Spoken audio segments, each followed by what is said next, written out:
So here in August of 2023, there's a lot of uncertainty about what's going on in the real estate market, both nationally and here locally in Seattle. It's been a weird few years for real estate. We've seen a lot of inflections both up and down with the market, really starting with the introduction of COVID. Now here, as we move through 2023, getting halfway through the year here, just past halfway here in August, things are starting to change a little bit. We're seeing a little bit of a change in some of the statistics here over the last 2 months. So I really want to look at that, see what's going on, and see if we can interpret what's going to happen for the rest of this year and potentially moving into next year.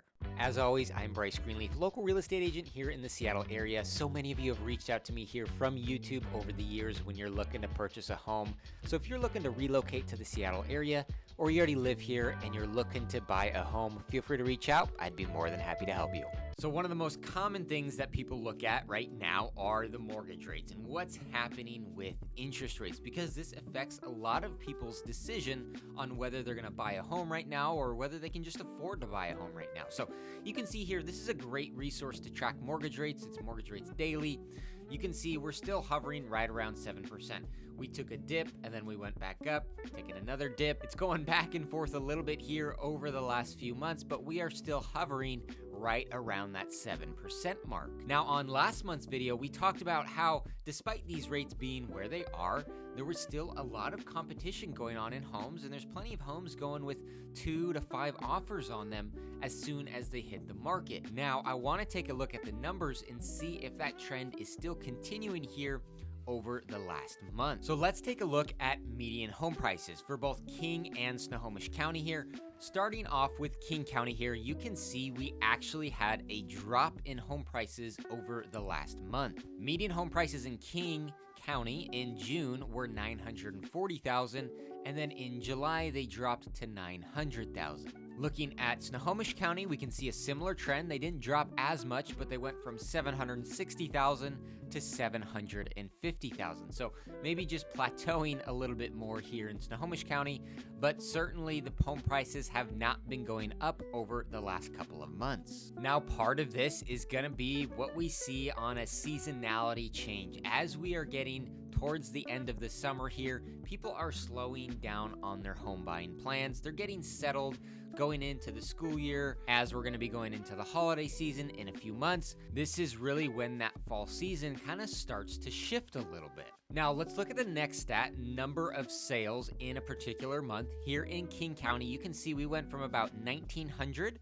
In July, we went to 1,665. So actually quite a bit of a drop off in the number of sales happening, which shows a little less activity in the market. For Snohomish County, it's a similar trend, a little less drastic, from 753 in June to 705 in July. So there are less buyers out now, and that trend is coming downward as opposed to there were in the spring and early summer. Now you can see the year over year graphs here, and we have that trend as the year moves on. As we get into the fall time and winter time, those numbers really drop off because there's overall just less activity in the market. That happens pretty much every single year. So that's not too surprising, but we are still, these are July stats, so we are still right in the middle of the year and it's starting to drop off. Last year, we didn't really see it to start to drop off until September or October, but that of course was also due to the rise in interest rates at that time. And the last stat we want to look at here are new listings. Now you can see this is a very similar trend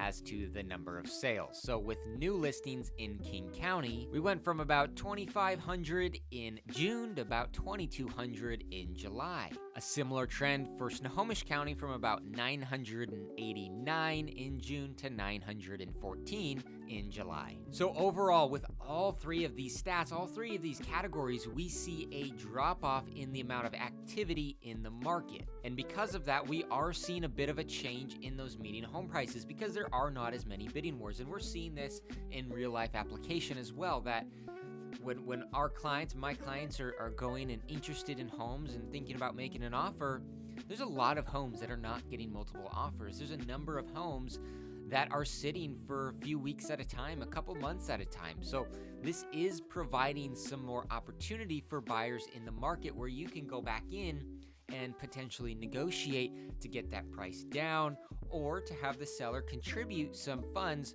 towards your closing costs or an interest rate buy down to get that interest rate off the 7% mark and maybe closer to the 5 or 6% mark with an interest rate buy down. So there is opportunity in this market right now if you are a home buyer looking to enter the market. Now, people ask me all the time, what's the best time of the year to buy? Is it the fall time when there's less buyers out? And for many people, that can be the case.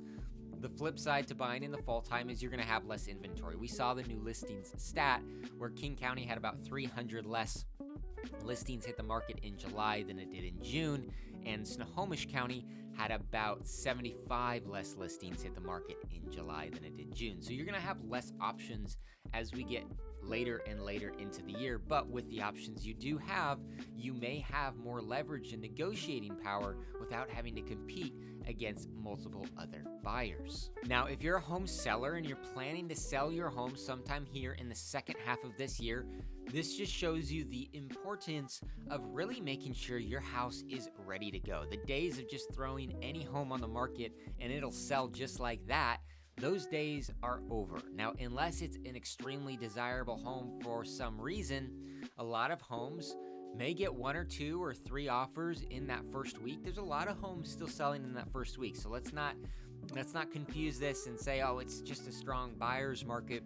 Still a good market for sellers, historically speaking, but it's not what it has been in months and last few years past. You have to be able to prepare your home and really make it shine on market, both in the preparation of home and in the agent that you choose to represent you to make sure the home is getting marketed effectively and to the masses. So be careful when you are selling a home this time of year. Do that extra due diligence and do that extra work to make sure it's ready and will really show very well on the market as buyers come through your house. Consult with your real estate agent on what best things you can do with the house to make it that right show quality. All right, well, this is gonna wrap up this video on what's currently happening in the Seattle real estate market. As always, I'm a local agent here in the greater Seattle area. So if you live over here looking to buy a home, or you're moving from out of the area looking to purchase a home, feel free to reach out to me. I'd be more than happy to help you with that. Thanks for watching this one.